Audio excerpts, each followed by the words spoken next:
Hey, busy business people. I am here today with another entrepreneur taking action, Rachel Drickenmiller. Rachel is on a mission to ignite resilience, connection, engagement, and compassion in organizations, leaders, and teams. And I'm getting some advice from her on how you can unmute and grow your business. So stay tuned.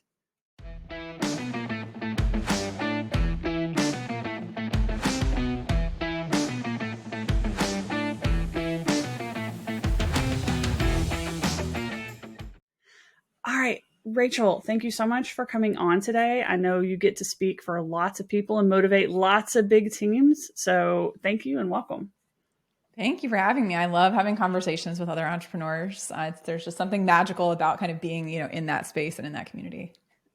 I know you come from parents, like both your parents are entrepreneurs, right? So how did that influence you and lead you into building your own business? I think first and foremost, I had the gift, an unusual gift that a lot of people don't have, which is that I never saw my parents hate work. So I grew up with this perhaps delusional expectation that work should be something that people enjoy. And I just didn't have the expectation that work should be something you slog through until you're 65 and then you start living your life. Like that just was not my model growing up. And so I had every expectation that work should be enjoyable, that work should be purposeful, that it should be meaningful, and that it should not be something that I dread. And so that was a gift. My dad, as long as I've been alive, has never worked for somebody else. He's worked for himself for over 40 years. And then my mom he's a management consultant. And then my mom launched her own business as a financial planner almost 25 years ago. And in a space where very few women, right, are financial advisors. I think it's less than 12% of all financial advisors, even now, are women. And not only does she do that work, but she does it on her own, So that was my model of it is possible to basically make up what you do and then just find people to pay you for it. That's what an entrepreneur is. Oh, that is a really great way to look at that. I know that's like one of the things that we do when I'm advising businesses is, we take away all the products and services that they sell. And it's like, what do you actually like doing? Who do you like working with? And now let's invent what you're going to do to help them. So I think that is fantastic. I love that. I don't think I've ever heard anybody put it that way. I love that. It's amazing. Oh, man. So I know one of the other things that entrepreneurs really struggle with is getting motivated, right? I know you shared something with me before we hit record that was like how to find your motivational type or something. It was like a quiz thing. Yeah. Would you mind telling us a little bit more about that? Yeah, there's an author, Gretchen Rubin, who's written the book called The Happiness Project. And she came up with this quiz called the 4 Tendencies. And essentially the question at the core of that quiz is, how do I get myself and others to do what I want, basically, and so there's these 4 tendencies that she outlines, and the 4 types is essentially like our response to expectations. And the one type is the upholder, and there's somebody who responds to outer and inner expectations. So it's like, okay, I want to make sure I please myself, and I want to make sure I meet the expectations of others. Then there's a questioner, and so they'll question everything until it makes sense to them, and then they'll do it. So a lot of their expectations are internal. And then there's the obliger who's like, okay, I'm going to meet the external expectations, but it's hard for me to impose something on myself and actually stick to it. And then there's the rebel who says expectations, I don't want to meet any of them, whether they're internal or external. I don't want to meet. And I think a lot of entrepreneurs are probably wired to be rebels, which is why they don't work for somebody else. So just knowing that about yourself is helpful. So for instance, if you're somebody who doesn't meet external or even internal expectations, well, this is where like a coach comes in and can be really helpful. So I have a business coach that I hired a year and a half ago, and he's been really helpful in just positively impacting my business and helping me with the internal and external stuff. He really gets at what's going on inside of me personally, and then helping me get clarity around how do I set up structures and systems and playbooks and all that kind of stuff, and pricing models and stuff that I, don't really like doing. That's not like the fun part of entrepreneurship to me, figuring out how do I charge for this? And, but having that person for me is a source of accountability. And I know that I need that because it's easy for me to just say, oh, the client needs this thing done. I'll get that thing done, but I want to be working on my book. And when's the last time I picked that up? Like 2 months ago, so having accountability, I know that I need that externally because I can override my internal needs to meet external expectations. So there's a quiz you can go online, and we can put it in the show notes too, of just the 4 tendencies quiz, or you can just Google 4 tendencies quiz and find out what your type is to have a better understanding of how you respond to and handle expectations, and communicate that to team members too.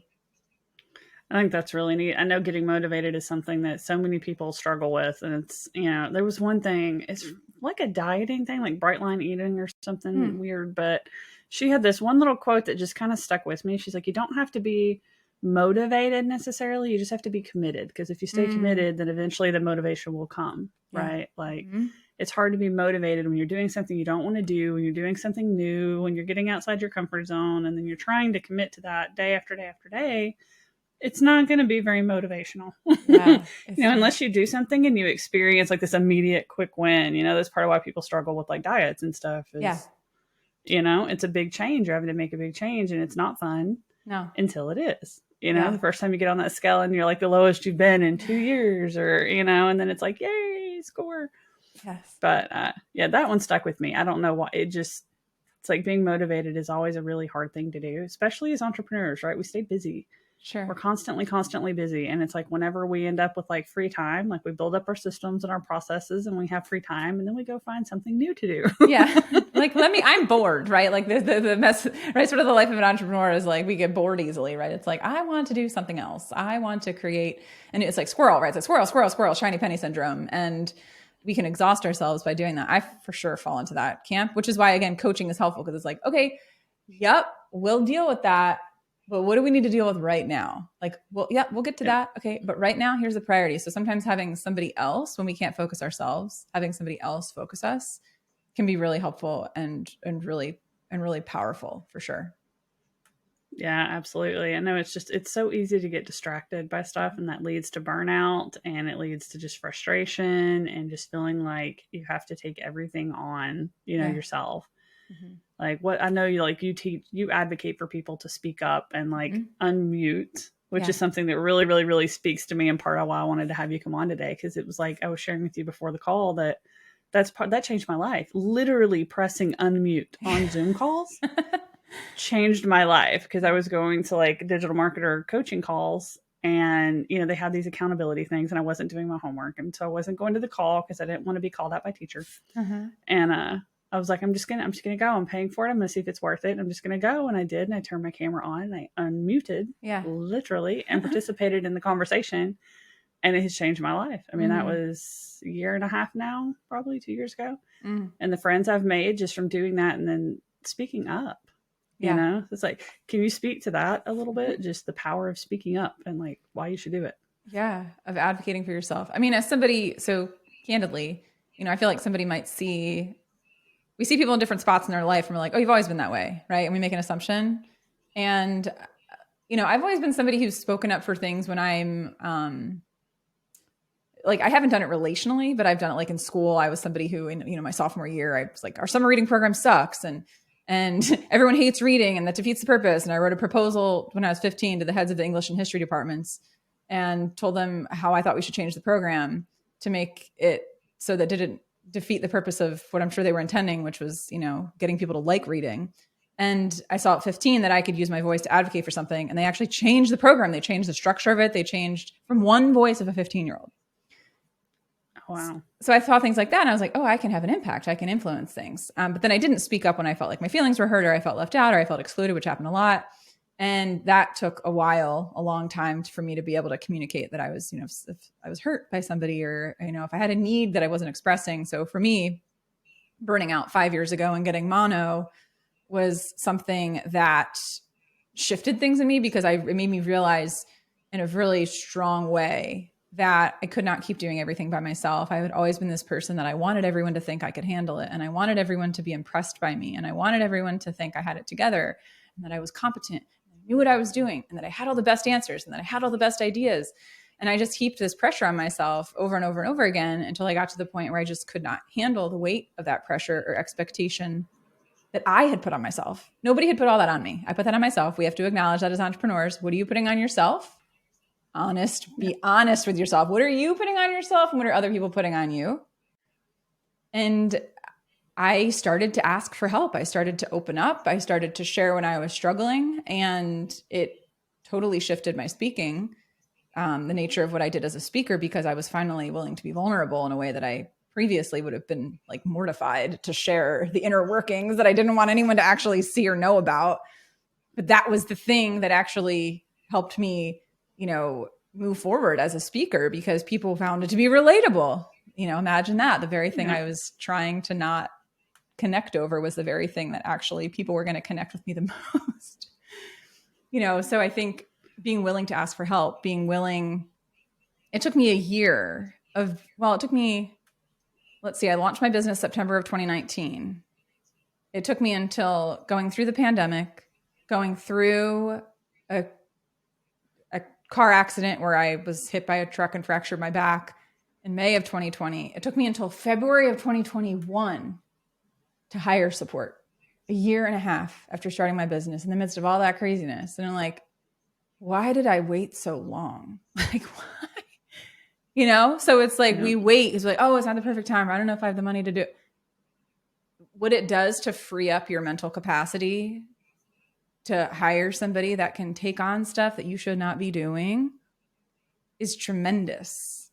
It's a game changer to have somebody doing the things that you don't want to do and frankly should not be doing. And trust them. If you're going to give them a process, let them come up with a new way to make the process even better. If that's not your skill set, if you're not an operational person, give it to them and say, hey, you know what? Whatever I've done to this is probably more complicated than it needs to be. I trust you to simplify it if we can get to the same outcome. Like, that's what I do with Melissa as my assistant. And I trust her. I mean, I go away on vacation. I check out. I don't check my emails when I'm on vacation. I say, if it's a fire drill, absolute emergency, you have my phone number. The past 2 years on vacation, I have not gotten a call. Nope. Because I set the expectation. Well, what I find astounding too is that once you hire someone, you're still just as busy most of the time. And it's like, how is I doing everything I'm currently doing, plus everything that I delegated to them? And then you hire your next person and it's still kind of the same. And for me, it was like, person number 3 is where I actually started getting bored again, where it's like, okay, I have time. I can go do other things now. And it's like, what was I doing that was like 4 people in it? Like, I don't know how I was getting it done. I really don't know. It was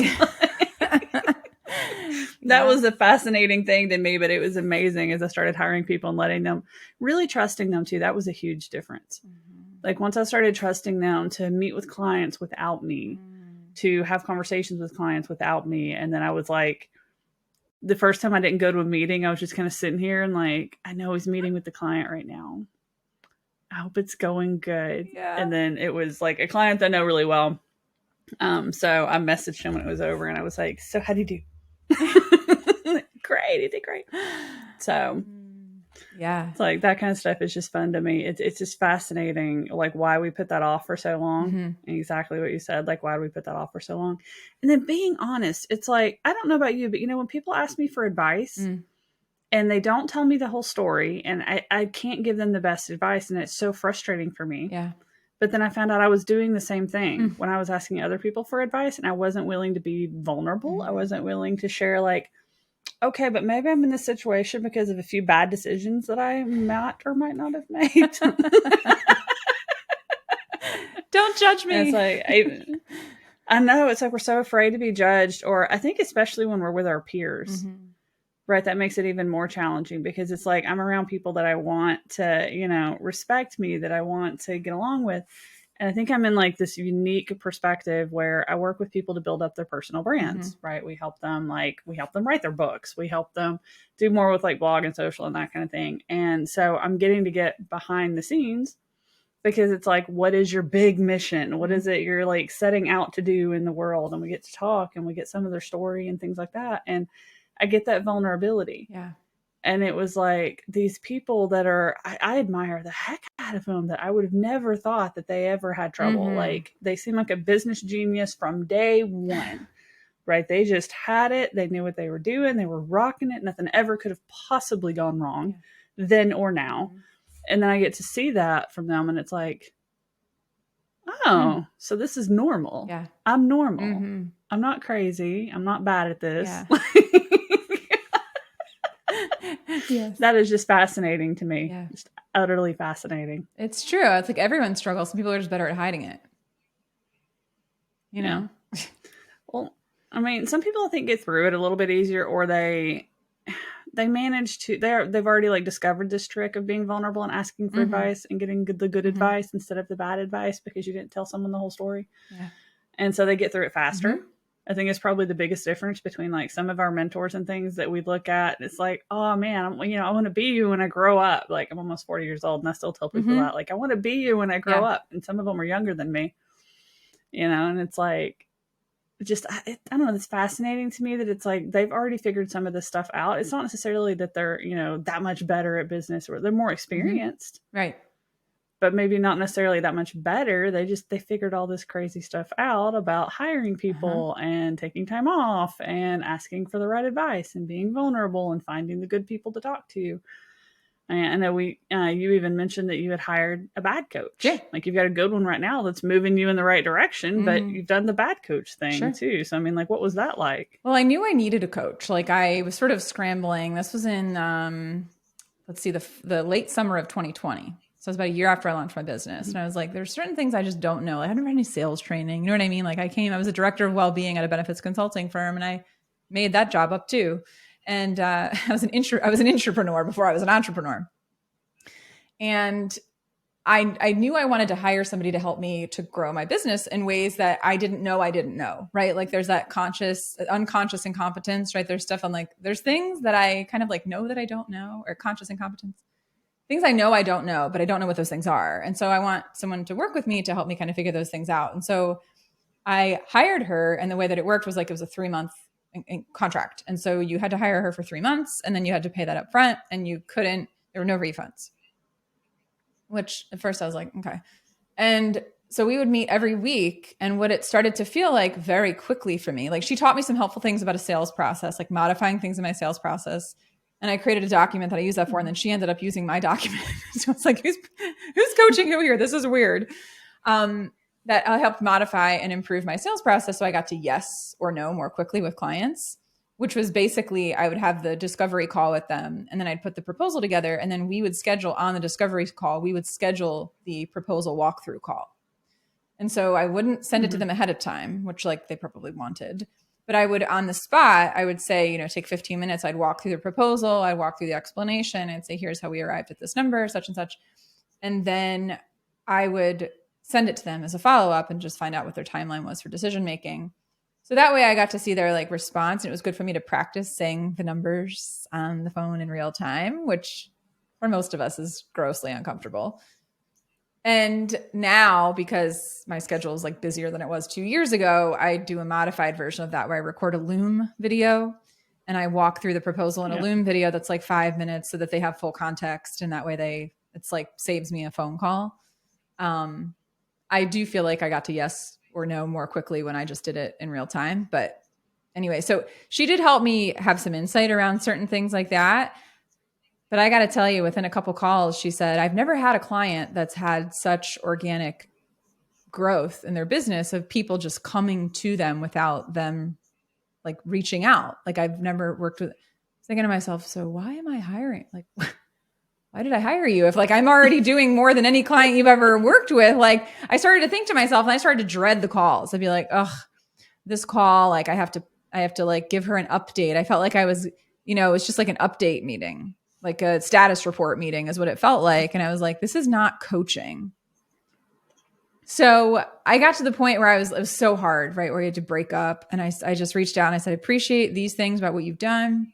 We had a phone call. I said, but I just am not really finding value in having these conversations. And I feel like it's just me giving you an update. And so I ate the cost of the final 4 to 6 weeks, which at the time sucked because I was basically just in my second year of business. I didn't have like a ton of extra money to just like let it be eaten, but I didn't want to waste both money and time. So at that time I made the decision to stop with the coaching, and then I got my time back. Then I got an hour back a week in addition to the mental and emotional expense that I was, putting forth, dreading those conversations. And so I fired her basically, and I did it amicably. And we, it was uncomfortable, but I think honesty is always best. Just being honest and kind. I don't think we'll ever regret being honest and kind. And then it was, a few months later, I was talking to a friend, and she actually just said, I need to introduce you to somebody. That you're two of my favorite people. You need to know each other. You need to connect. And I had a call with this guy's name's Chris. And I had a call with him, and we had a great conversation. And I wasn't hiring to go. We were just getting to know each other. And he asked me some questions and sent me responses to these questions. I sent him the responses over, and he was just really helpful. That was his approach, is to being really helpful. And he said, and I asked him, I said, so would you like coach somebody like me? Like, do you do this? And he's like, yeah, that's like what I do.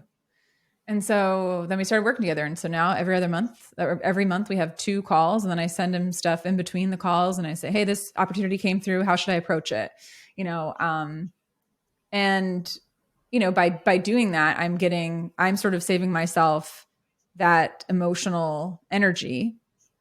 I'm freeing that up by letting him think about it and give it back to me, so that I'm not spending my time, focusing on things that are not the best use of my time. And I can go to a coach and ask him. So it's been really powerful. It took some time, to find the person who was the right fit, almost 2 years, but it was totally, totally worth it, and such a great decision to have made.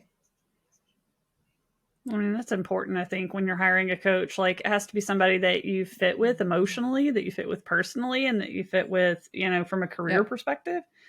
When he said, like, the first one, she hadn't never worked with a client like you. It's going to be really hard for them to help someone that they've never worked with before. Like that style, that goal or whatever. And then personality is so huge. Yeah.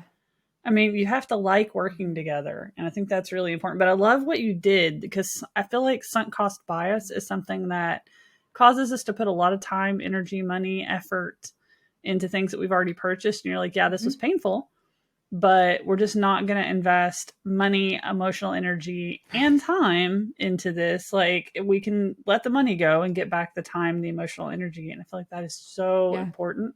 So I'm hoping our listeners really picked up on that. Like, go back and watch it again and again and again and again until that sinks in.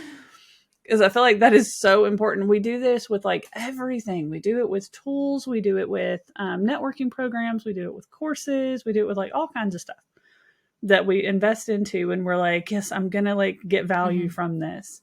It's like, you can get value from the fact that you didn't get value from it. And just right. To know, hey, that didn't work for me. Like, okay, what I learned is that I don't, or even like I was asking her to help me. I know what it was. I was asking her to help me like figure out how to make certain systems more efficient. And then I realized I don't want to make systems more efficient. I want to hire somebody to make systems more efficient. So like I did get clarity from working with her. And then 2 months later, I hired an assistant, so it wasn't a waste. I look at the experience and I'm like, it wasn't a waste. Mm-hmm. It was more than I wanted to pay for what I got. But at the same time, it was just part of the process. And I think that's part of entrepreneurship, is just recognizing that, I know we hear this a lot, it's cliche, but that it's not a failure if you choose to learn something from it. And so I could be like, oh man, I just wasted several $1,000s on that. No, you didn't. That was part of your process to getting clarity, to the coach you ultimately ended up with, and to the assistant that has really helped you to transform your business, So it wasn't a waste. And I think we'll have less resentment and bitterness if we can look at a hard thing and say, like, there's a podcast I listen to, I recommend anybody here listen to, that my coach turned me on to, called The Daily Stoic, with Ryan Holiday. And he's written books like The Ego is the Enemy and Stillness is the Key and The Obstacle is the Way. And he talks about a lot of the work of the Stoics, right? Of people like Marcus Aurelius and some of these, philosophers.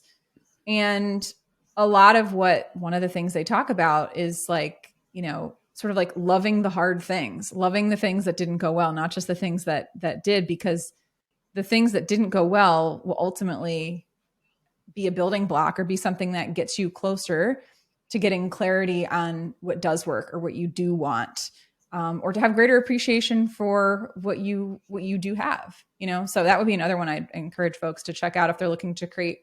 It's a daily podcast, and sometimes episodes are like 6 minutes, and it's just a good mindset reset for the day to not get caught up in the emotion of something, but to just have more of this willing acceptance and having a more grounded perspective approaching the day.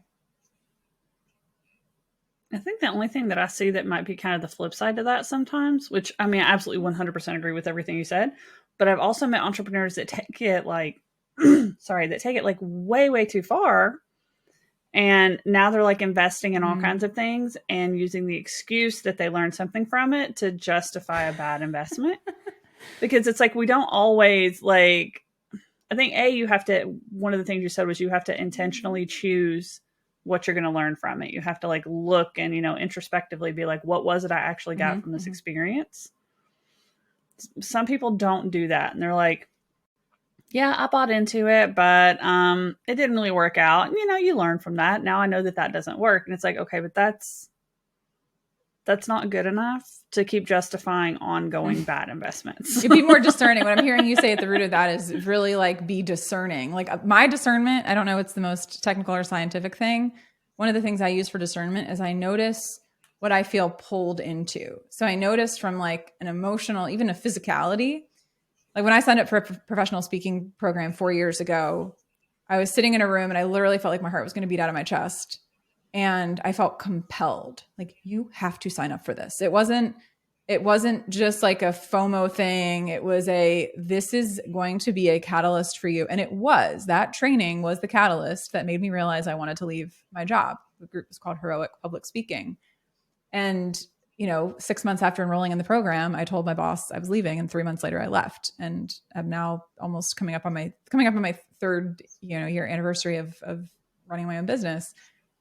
But there have been other things where I've been on the fence. Like there's another mastermind that I was talking to a friend about that she's gotten tremendous value out of. And I had one phone call with their team, and I left feeling like, I don't know. And if there's anything that I feel like, people will say if it's not a heck yes, it's a no. And recognizing that sometimes procrastination or hesitation can be a form of wisdom. So if like you're holding back on something, You're not moving forward, is it really like capital R resistance, like Stephen Pressfield talks about in The War of Art? Or is it really that there's this inner wisdom that's saying this isn't for you, or this isn't for you right now? And being able to discern that, like, is this for me, first of all? And is this for me right now? And is this the most important thing for me right now? Or is there something else? So those are some questions that I think people could even just journal about or reflect on or think about to get more clarity and to better discern what steps they should take going forward. Well, and I think part of it too is like, does it serve your goal? Because I mean, when you were talking about it, you're like, hey, I knew I needed a coach. So you hired one coach and you knew you learned what you were looking for. So you look back on the experience and you're like, okay, I still know I need a coach, but I don't want to feel like I'm doing check-ins. I don't want to be coaching the coach. Like, this is my expectation for a coach. So you ended up taking that. You're like, this is what I need. Coming out of it with, okay, this is also what I don't need. And then walking into that with the next relationship with your coach. So you were on a path to finding the right coach. And I think that's cool. But we run into people that are constantly buying courses, constantly buying into challenges and doing paid webinars and going to all these trainings and all these different things. They're not getting any value out of them because it's just serial purchases. They're not spending the time to actually go through the stuff, to actually figure out if it makes sense, to actually learn anything from it. They're just like, yeah, I bought this course. Like, it was only $2,000. The fact I haven't watched it yet taught me something. It's like, well, just knowing that about yourself. Like, I don't do well with self-guided stuff. I do not. I will not put the time on my schedule to do it. That's not saying that I'm lazy. I just know that about myself. But if something is live, so like, for instance, I've signed up for like a LinkedIn boot camp, right? That I've been in for, I don't know, maybe just over a year and a half. And there's courses that are recorded and I know they're great, but I haven't watched them. But what I do like are the weekly calls where we get together for an hour and we get to ask questions in real time that are relevant or find out the latest updates or that kind of stuff.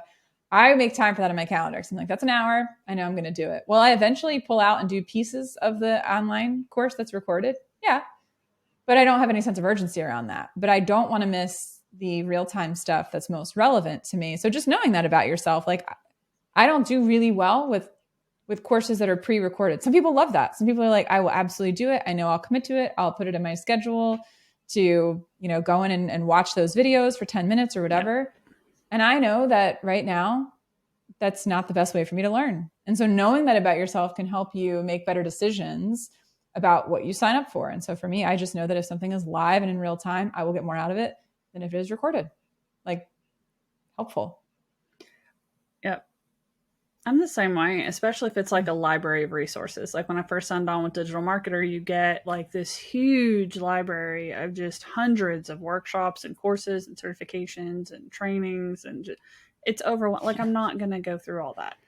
I looked at it to start with and I'm like, oh, that one might be cool and that one might be cool and that one might be, but it just doesn't work until I'm like in a call and somebody says, oh, you should watch this training specifically because they tell you exactly how to solve that problem. And I'm like, oh, okay, I'll go watch that one now. And I'll watch it like 3 or 4x speed, but I'll go watch And that's it. A great point too, right? Like recognizing, like when I listen to podcasts, they're always at 1.2 or 1.5. Like, you know, it doesn't have to be a 20-minute podcast. It can be a 13-minute podcast.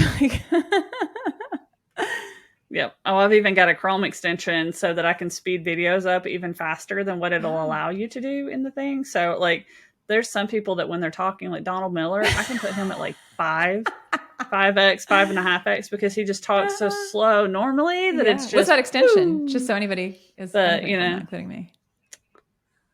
I think it's just like video speed for Chrome or something on those lines. Like if you just Google like video speed for Chrome, it'll like put it in there and it just lets you hit like the plus or minus buttons on your keyboard and you can just be like until it gets to where you want it to be. That's great. So it's like most people I can listen to it at least 2x. There's only been a few people I can't make it up to, 2 or 3 on. But yeah, it's like that helps me a lot because it makes you pay attention because you're just like, what are they saying? And you have to focus to keep up with it at that speed. So I'm invested and it's over with sooner. So it works for me. But that's the only way I can do the pre-recorded stuff.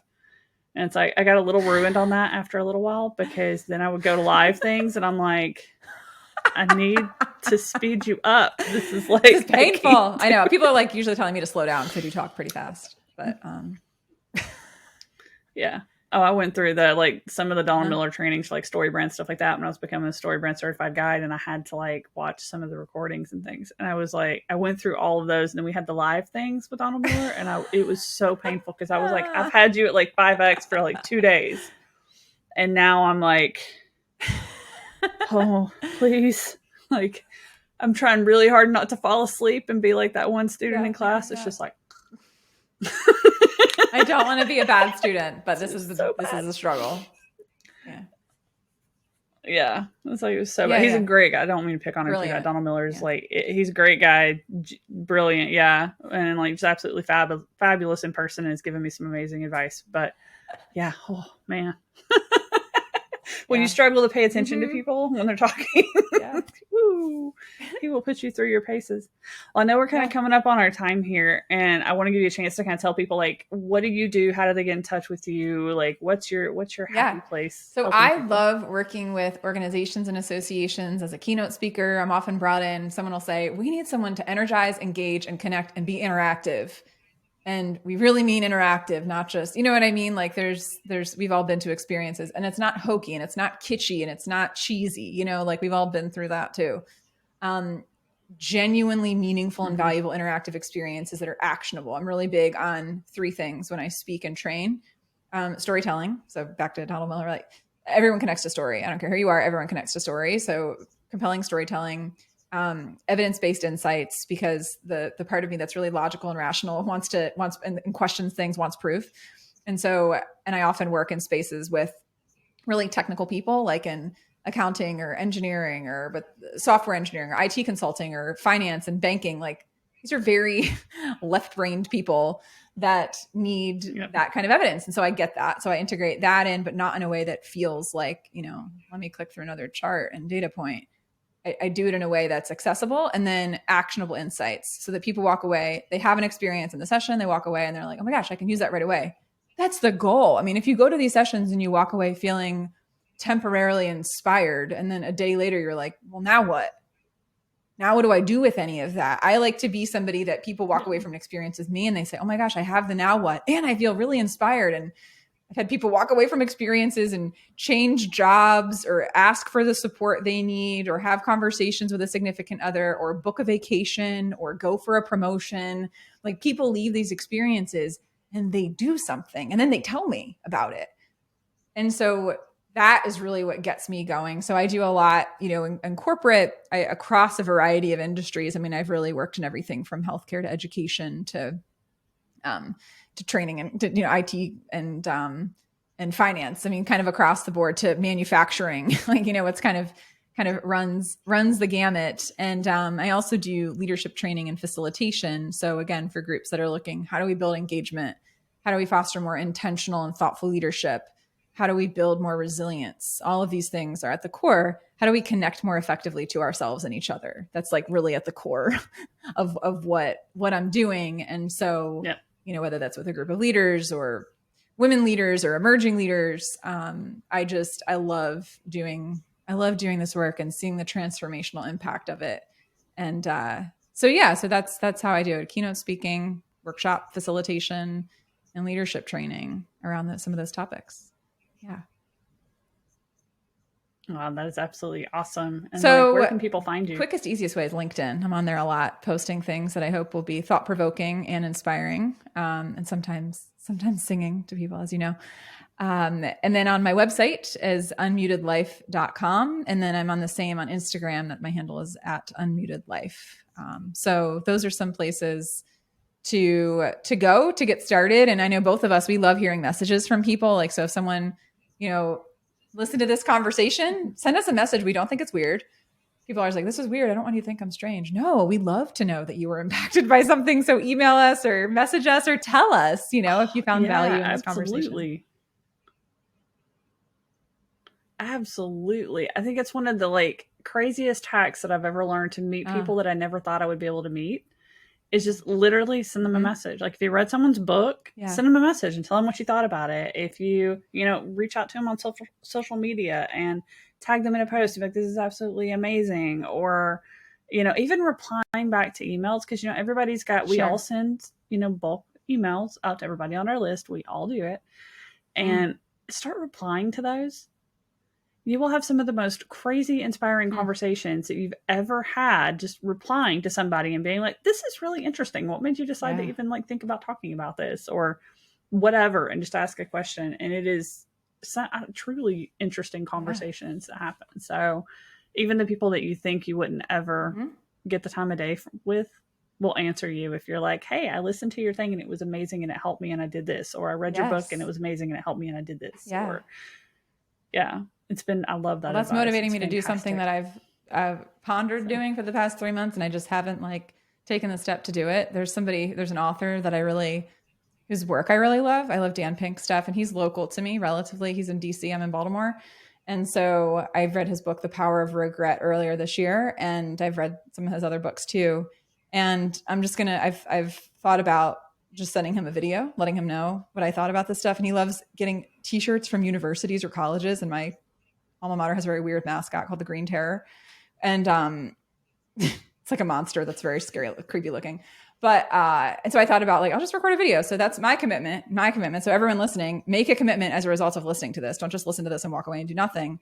My commitment is I'm going to send that video to him and say, hey, be on my LinkedIn Live show because I want to talk to you about, I think you're fascinating and I think you have something to share about unmuting ourselves. That's my show. Every other Monday too. I have a show called Unmute Yourself on LinkedIn Live every other Monday. So if someone follows me on LinkedIn, they'll find out about that.